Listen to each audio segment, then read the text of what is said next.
Although not commonly recognized, arachnophobia, or the fear of spiders, is the most common phobia experienced by several thousand sufferers every year. In this video, Michelle and Wendy talk openly about their experiences prior to NLP treatment. I can't stand being in the room with spiders. Just thinking about it, I can start feeling my skin getting itchy.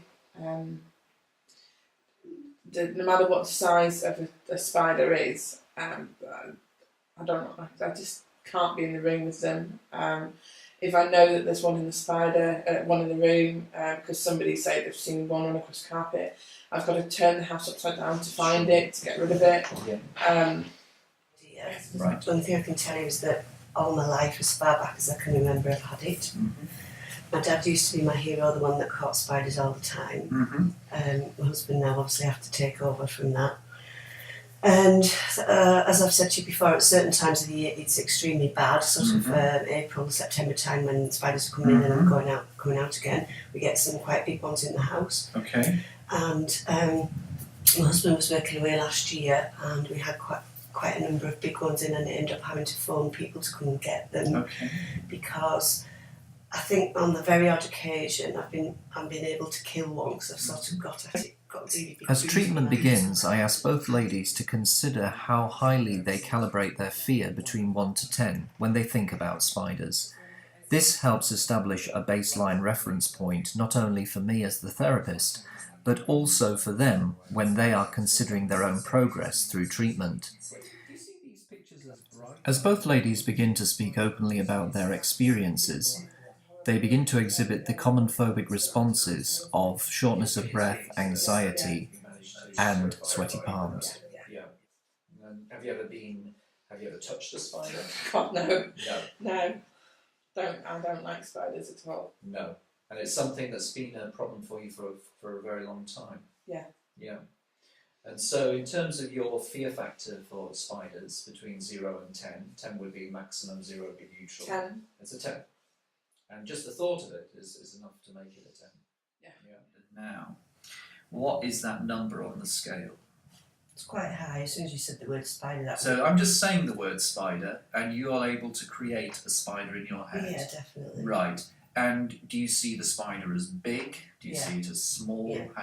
How do you know it's big? Because the bigger they are, the more detail you can see and the more horrific they are. So I could kill a little one like that. Right.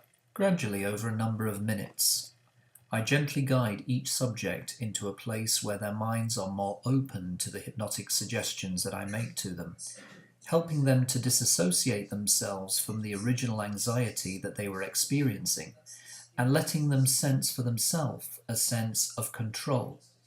The key to this process is allowing each of the subjects to engage with the pictures in a more detached and completely non-emotional way, thereby helping to reprogram and reassociate each emotion with completely different feelings of being calm, collected, and completely in control.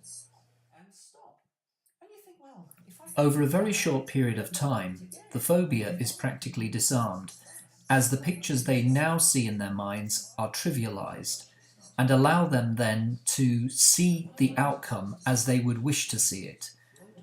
It's important for each of the subjects to see the outcome as clearly as possible, so that they can rehearse, mentally at least, how they will deal with the emotion the next time they come across it.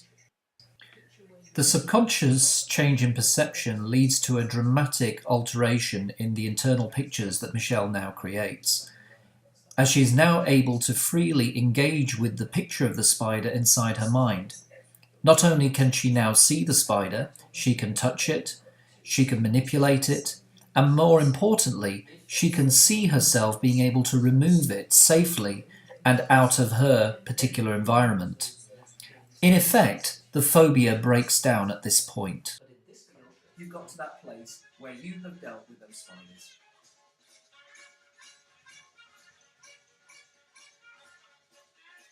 You've done it! Very good indeed. So I'd like you just to thank your subconscious mind inside your own head right now. Although each lady has a different way of encoding the information presented to them, and a different way of reacting to the pictures that they can see, the overall outcome is just the same in both cases. So do that right now. Imagine taking a paint spray and doing it on the walls. Imagine writing it down. Imagine yourself looking at a black spider here, there and everywhere. Look at them under glasses, over glasses, it doesn't really matter. Look at that, Michelle. All right. Okay.